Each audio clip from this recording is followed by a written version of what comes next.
man Ngouda Dieng laa tudd di doomi baay Omar Dieng di chef de village. yal na yàlla àggale ko ci seen ni ngeen ko bëggee di soññu jigéen ñi nag bu baax a baax ndax lii am na solo trop ñëpp bëgg nañ ko mais ñëpp mënuñu koo am rawatina yéen jigéen yi nga xam ne yéen la ñu tuddee lii. di sant nag chef de village muy suñu kilifa comme ni ma ko waxee woon fee rek mooy suñu baay di borom dëkk bi di kilifa dëkk bi ñu ngi koy ñaanal yàlla wér ak gudd fan moom yàlla nangu na waaye yàlla na ko yàlla may wér may ko njaboot gi yëpp mi ngi leen di sant yéen ñëpp di leen gërëm man nag samay wax dama koy jooxal ci Gora Diombaxa mi nga xam ni ginnaaw yàlla bu lii amee moo tax ndax dafa dagg ci xolam tuuti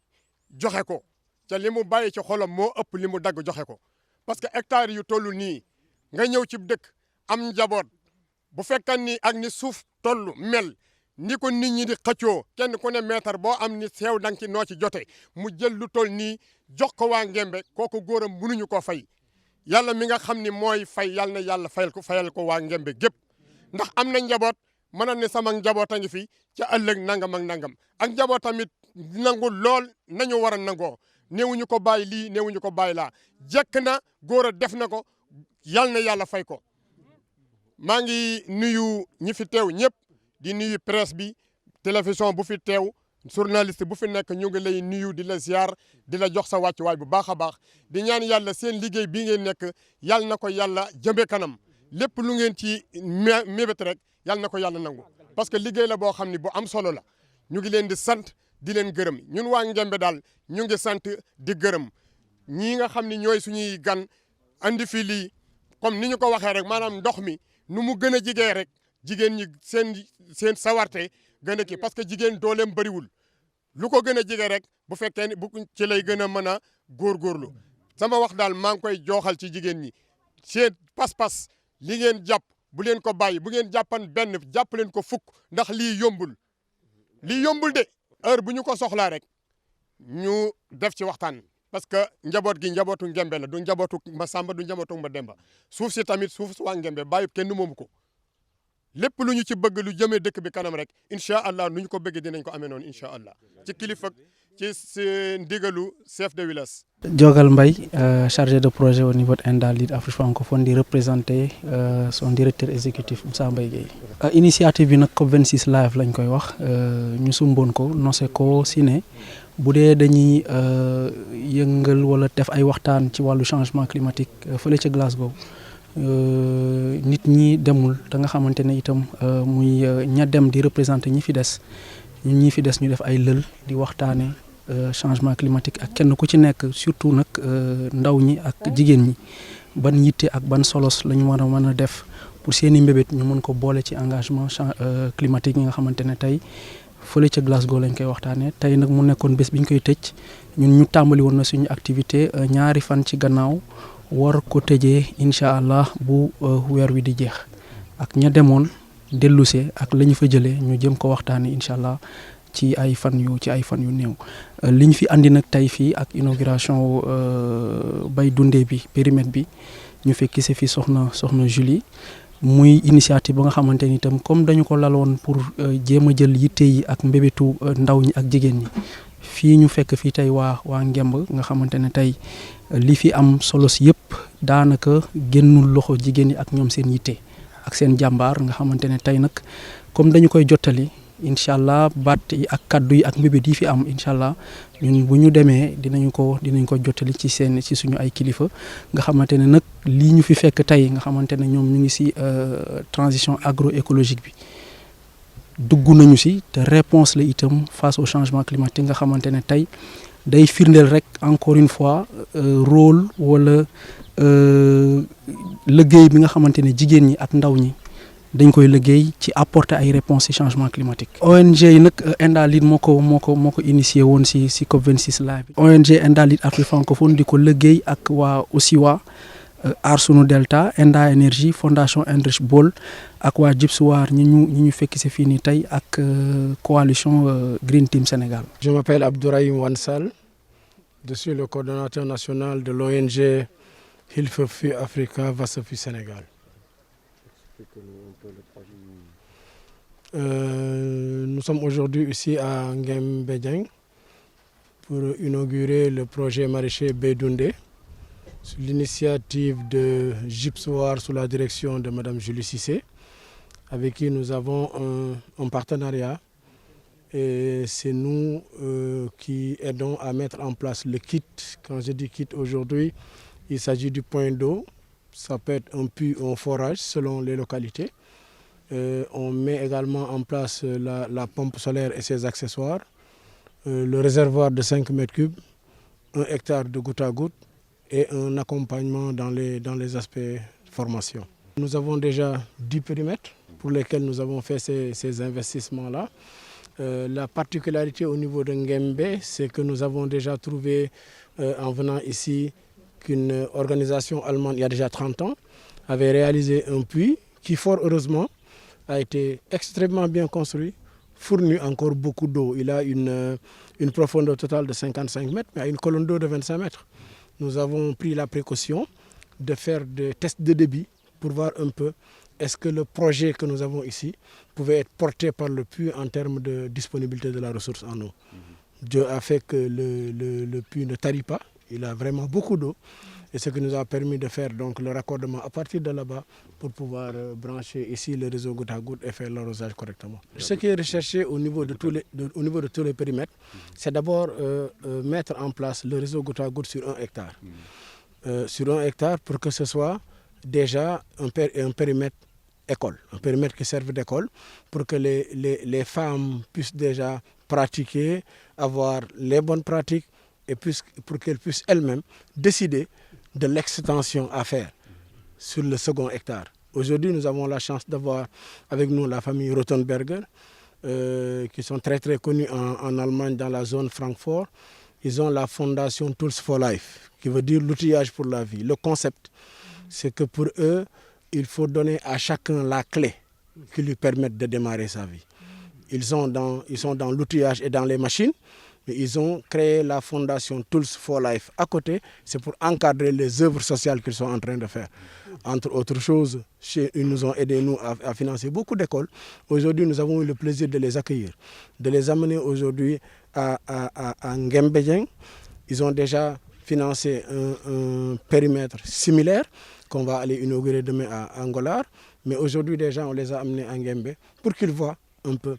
Nguembé doit être un périmètre standard à partir duquel tous les autres périmètres vont être également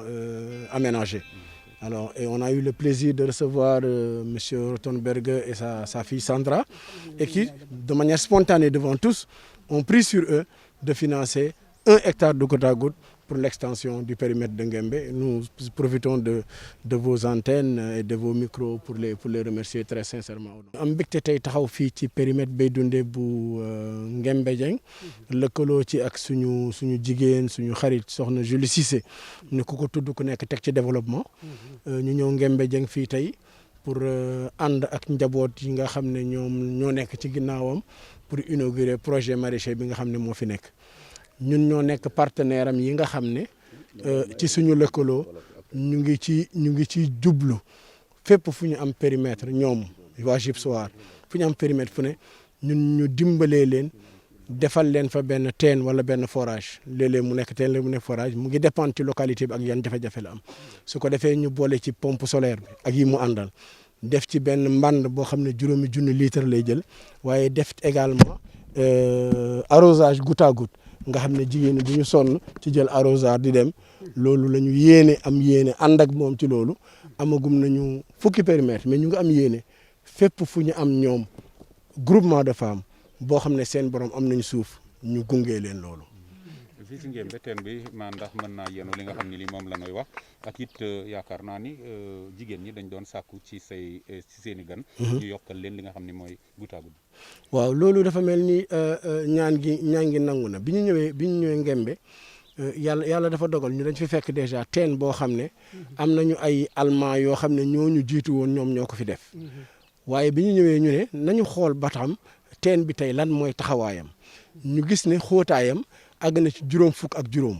waaye booy nat tey ndox mi nekk ci biir dem na ci 2 fukk ak juróom bi ñu ko testé pour xool ndax teen bi ndax mun nañ ko pomper ba keroog muy jeex gis nañu ne li nga xam ne moom la ñu yéene pour def ko fii ci wàllu périmètre Bay Dundé bi moom wax dëgg yàlla teen bi attan na ko léegi nag maa ngi wax sànq ne ñun bu ñuy tàmbali 1 hectare la ñuy def parce que looy tàmbali la te xamaguñu jéego yi nan lay mel suñu yéene mooy mu yokku dañuy tàmbalee 1 hectare bu ñu demee ba ci biir ñu gis ne liggéey bi attan na ko liggéey bi wane na ko ñu jàll ci ñaareelu hectare tey nag waxtaan nañu ba tàbbi ci loolu ñu am gan yoo xam ne ñooñu gane si woon démb ñu ànd ak ñoom fii tey ñoom ci seen baax ak ci seen yéene wax nañu ne gàddu nañu beneen hectare bi nga xam ne ci la ñu jëmoon ba ñoom dinañ ko financer. ñu ngi ci ñett-ñetti ñu ngi génne ndànk-ndànk dara ci tool bi mais xam nga 7 hectares bu amul jumtukaay yu ci war suuf si lot gis ngeen suuf si ni mu lotte ndox mi vraiment suñu partenaire Hilfafir Africa Vassafur Sénégal ñu ngi leen di sant bu baax a baax bi mu ñëwee ñu manqué ko ba ci biir 7 hectares yi ci installation goutte à goutte bi dafa amoon lu des jafe-jafe bi am gis ngeen tey biñ ko yuuxoo yàlla indi na saafara mieux amaat nañu yeneen 1 hectare boo xam ne waaye wallu boo xam ne ànd na ak ñoom gis na coono biñ ciy daj mu ñu koy jox loolu réponse la parce que ñun dañu ne amuñu ay solution yu yaatu yu rëy a rëy mais au niveau des communautés nañu wut des solutions vraies mais simples yu ñuy jëfe xam nga jafe-jafe goutte à goutte bi à partir de lundi duñu bàyyi technicien bi day ñëw commencé ko c'est une réponse au changement climatique suuf si dee ñu daal di borom kër bu ne ñu ne na nga dimbali sa soxna def charrette bi toos ñëw ñu xëpp ko fii dundal suuf si ñu profité di remercier monsieur Sidibé DRDR Thiès engrais bio bi ren sedd nañ ci gypsoir ma ne guleet ci ministère agriculture yooyu c'est une forme de reconnaissance ci li ñuy def ci gox-goxaan yi bi ñu bëggee setal tool bi bëgg tracteur daf ñu boole ak SDRDR Tivaouane dafa daal di ñuy jàppale parce que jigéen ñi li ñuy xeex seen ak yelleef la mais dañu lott ci vraiment ñu jàppale leen am na góor ñu yàkkamtee ñoo laaj suuf si mi ngi noonu nañ leen seetaan non dañuy laaj suuf si parce que suñu ak yelleef la mais ku ñu ci dimbali ñu jël. lan la mën a wëlbati projet bi ci dundu jigéen ñi fii. lu baree bari boo jëlee fukki jigéen biir Ngembe juróom-ñaari bi ñu xëyee Thiès la ñuy yendu ca marché bi dóor waar ba pare dellu si waat taal añ doog a ñëw ci tool bi loolu dañu bëgg mu jeex ndànk-ndànk ba ñu toog fii lépp di leen fekk fii parce que économiquement moo tax nit ñi di génn di wuti boo ko amee sa dëkk yaakaar naa ne da ngay toog donc li ñuy séenu jeexital bi mooy koom bu wér tukkee fi góor ak jigéen mag ak ndaw mën ci gis seen bopp. mbéy mu sell mi nag lan mooy jeexital bi. mbéy mu sell mi gis ngeen wax naa fii du tool bi moo ñu fi dugaloon ñun gypsoir li ñu dugal Ngembe effet négatif changement climatique yi dafa tax érosion hydrique bi day ñëw mar suuf si yëpp gis ngeen suuf si ni mel loolu moo ñu dugaloon fii waaye ba ñu ñëwee comme ñu ngi en bandoulière toujours initiative Kilimanjaro ñu waxtaan ak kilifa yi vraiment tool bi tukkee fi donc loolu dafay am signification moo di il faut ñu dundalaat suuf si changement climatique yi effet négatif yi dafa gën a lottal suuf si rendement bi ngay war a am doo ko am loolu dafay décourager jigéen ñi donc jël ay pratiques durables xëtt yoon wu leer woo xam ne da lay leer na ci agroécologie nga jëm ci la ñu toll te ñu ngi ko door ci COP 26 bi méngale ko ak ña ne Glasgow. Thiès wax dëgg yàlla sédd nañu ci engrais bio boobu mais neefere yi nga xamee ne mi ngi ci biir kër yi ñu koy génne yooyu yëpp dundal toos yu ne ni bu ñu leen fi invité waatee bu diir bu gàtt di ngeen gis fële ca catu tool ba fële fosse compostière bi fa la ñuy dem ñu tàggat leen ci naka la ñuy defee compostage parce que yooyu ay feem la pour waajal nit ki mu dem ci agroécologie. xeetu garab yi koko mi ngi fi tàndarma mi ngi fi limon mi ngi fi papaye mi ngi ñëw te ñu ngi waajal saison maraîchère bi.